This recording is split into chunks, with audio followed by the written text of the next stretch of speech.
السلام علیکم ورحمۃ اللہ وبرکاتہ۔ نحمدہ ونصلی علی رسولہ الکریم، اما بعد۔ امید کرتا ہوں کہ آپ تمام ساتھی خیر و عافیت سے ہوں گے، اور کافی ڈسٹنس کے بعد آج پھر آپ حضرات کے سامنے عربی کلاس کے حوالے سے حاضر ہونے کی توفیق ہوئی ہے۔ اللہ تبارک و تعالیٰ تمام پریشان لوگوں کی پریشانیوں کو دور فرمائے۔ اب تک ہم اسم کے حوالے سے اس کے دو پہلو پڑھ چکے ہیں، یعنی کہ جنس ہم نے اس کا پڑھ لیا، اور نمبر دو عدد ہم نے اس کا پڑھ لیا۔ اب ہم اسم کا تیسرا پہلو یعنی کہ وسعت کو پڑھ رہے ہیں، اور جیسے کہ آپ کو پتا ہوگا کہ میں نے آپ کو بتایا تھا وسعت کے اعتبار سے اسم یا معرفہ ہوگا یا نکرہ ہوگا، اور میں نے مثال دے کر بات کو سمجھانے کی کوشش کی تھی کہ اگر بہت سارے کلاس کے اندر لڑکے بیٹھے ہوئے ہوں اور وہاں یہ کہا جائے اے لڑکے، تو یہ نہیں پتہ چلے گا کہ کس کو پکارا گیا ہے، لیکن اگر میں یہ کہوں اے زید، تو زید جو ہے یہ معرفہ ہے اور لڑکے جو ہے یہ نکرہ ہے۔ تو ہمیں اس پہلو کے اندر یہی چیز دیکھنی ہے۔ لڑکے بہت سارے ہو سکتے ہیں، کوئی بھی ہو سکتا ہے، کسی بھی طرح کا ہو سکتا ہے۔ البتہ ہماری اس کلاس کے اندر اب تک ہم نے معرفہ کی 7 میں سے 4 قسمیں پڑھ لی تھی۔ میں نے آپ کو بتایا تھا کہ ہم وسعت پڑھتے ہوئے ہر اسم کو معرفہ بنانے کی کوشش کریں گے، جیسے کہ ہم نے جنس کے اندر کیا تھا۔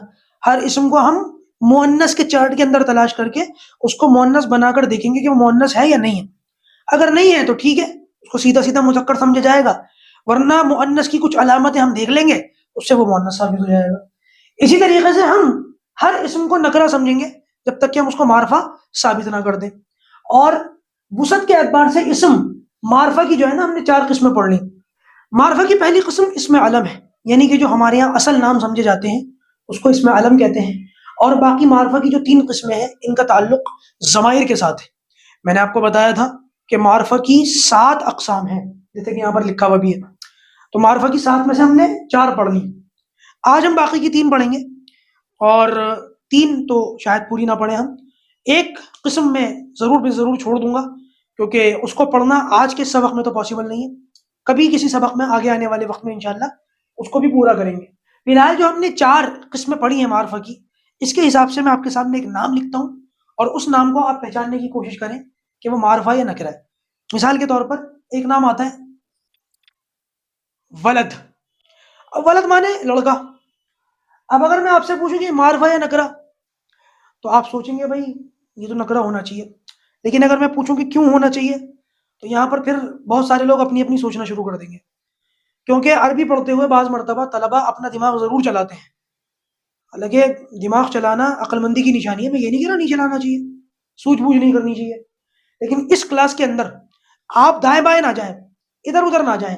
آپ یہ دیکھیں یہ نکرہ ہے تو کیوں نکرہ ہے، یہ نہ دیکھیں کہ کس وجہ سے نکرہ ہے، یہ دیکھیں کہ اس میں آ رہا ہے۔ اگر تو اس میں آ رہا ہے تو معرفہ ہے، اگر اس لسٹ میں نہیں آ رہا ہے پھر یہ نکرہ ہے۔ اب ولد آپ کہیں گے کہ نکرہ ہے، کیوں نکرہ ہے؟ آپ سوچیں گے کہ نکرہ اس لیے ہے کہ لڑکا کوئی بھی ہو سکتا ہے، کچھ بھی ہو سکتا ہے۔ یہ نہیں سوچنا، آسان سا جواب، یہ نکرہ ہے کیونکہ لسٹ میں نہیں ہے، نہ تو یہ کسی کا ذاتی نام ہے اور نہ ضمائر کی کسی قسم میں سے یہ ہے۔ بس اس بات کا خیال رکھتے ہوئے آپ کو ناموں کے اندر معرفہ اور نکرہ پہچاننا ہے۔ ٹھیک ہے، میں ایک نام اور لکھتا ہوں، مثال کے طور پر زوجہ۔ زوجہ بیوی کو کہتے ہیں۔ اب بیوی معرفہ یا نکرہ؟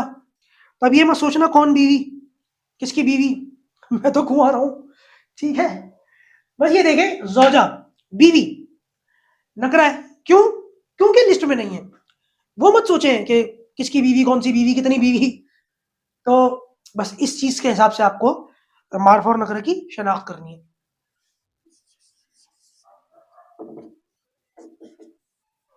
عین، عین کے معنی آنکھ۔ اب آنکھ معرفہ یا نکرہ؟ تو لسٹ کے اعتبار سے اگر آپ دیکھیں گے تو آنکھ یہ بھی نکرہ ہے۔ اب دیکھیں آنکھ بھی نکرہ ہے، حالانکہ جب آنکھ نکرہ ہے تو پھر معرفہ کیا ہوگا؟ سوچنے والی بات ہے نا، لیکن سوچنا نہیں ہے آپ نے، اپنا نہیں سوچنا آپ کو۔ عین یعنی آنکھ، معرفہ یا نکرہ؟ نکرہ، کیوں؟ کیونکہ لسٹ میں نہیں ہے، سمپل سی بات، دوسری کوئی بات نہیں کرنی، ٹھیک ہے نا۔ چلیں ایک لفظ اور آتا ہے، وہ بھی لکھ دیتا ہوں میں، کتاب۔ کتاب معرفہ یا نکرہ؟ تو سیدھا سیدھا جواب ہے اس کا کہ یہ بھی نکرہ ہے، یہ بھی معرفہ نہیں ہے، ٹھیک ہے نا۔ یہ سارے الفاظ جو ہم نے پڑھے یہ سب نکرہ ہے۔ تو اس کے اعتبار سے یہ 4 قسمیں ہم نے پڑھی تھی، اس کے اعتبار سے ہم نے 3-4 ناموں کو دیکھ لیا، جج کر لیا، سمجھ لیا کہ نکرہ کیسے پہچاننا ہے، معرفہ کیسے پہچاننا ہے۔ اب ہم آگے کی چیز پڑھتے ہیں، یعنی کہ یہ کتاب ہے نا، یہ نکرہ ہے، اس کو ہم معرفہ بنانا چاہیں تو یہ کیسے بنے گا؟ تو ہم سمجھتے ہیں نکرہ کو معرفہ بنانے کا طریقہ۔ اب جیسے یہ کتاب ہے نا، اس کے شروع میں ال لگا دیجئے تو یہ بن جائے گا الکتاب۔ اب جب یہ الکتاب بن گیا تو اب یہ نکرہ نہیں رہا، بلکہ یہ معرفہ کے اندر تبدیل ہو گیا، بس اتنی سی بات ہے۔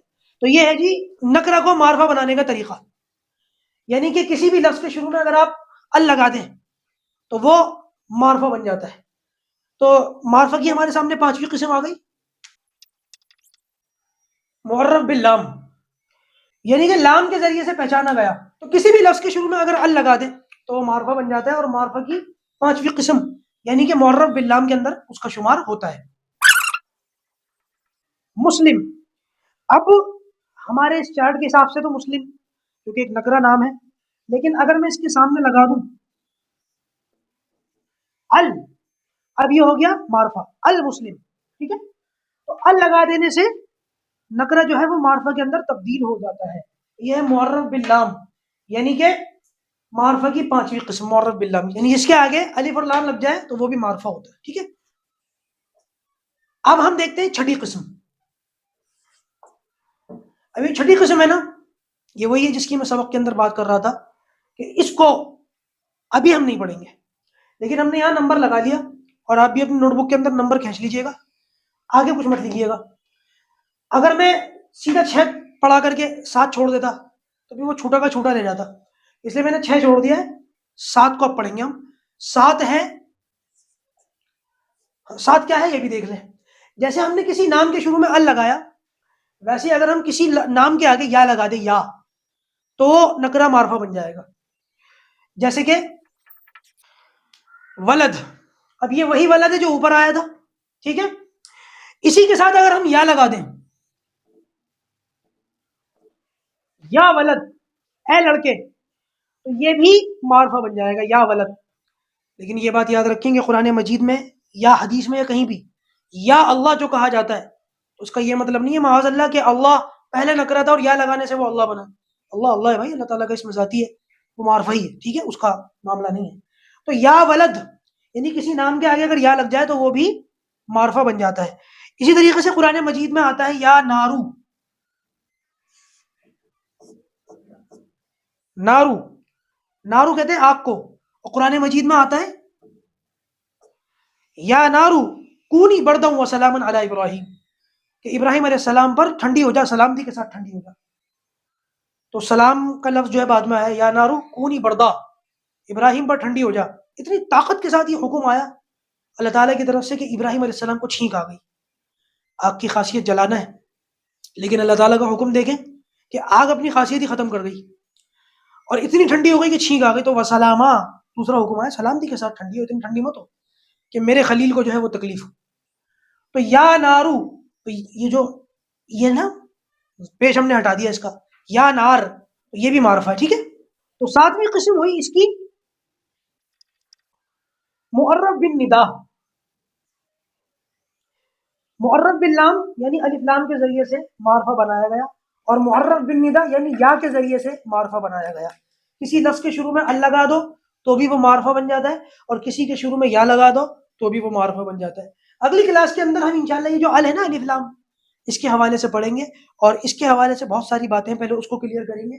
یہ جو 6 نمبر ہے اس کو ہم نے بھی چھوڑ دیا ہے، اس کے اندر الذی، التی، وہ جو لفظ آتے ہیں نا اس کے اعتبار سے دیکھیں گے یہاں پر آنے والے وقت میں، لیکن کیونکہ وہ فعل کے بغیر اس کو پڑھنا پاسبل نہیں ہے، اور ابھی تک ہم نے فعل پڑھا نہیں، ہمارا تو اسی میں چل رہا ہے، تو لہٰذا اس لیے ہم نے اس کو چھوڑ دیا ہے۔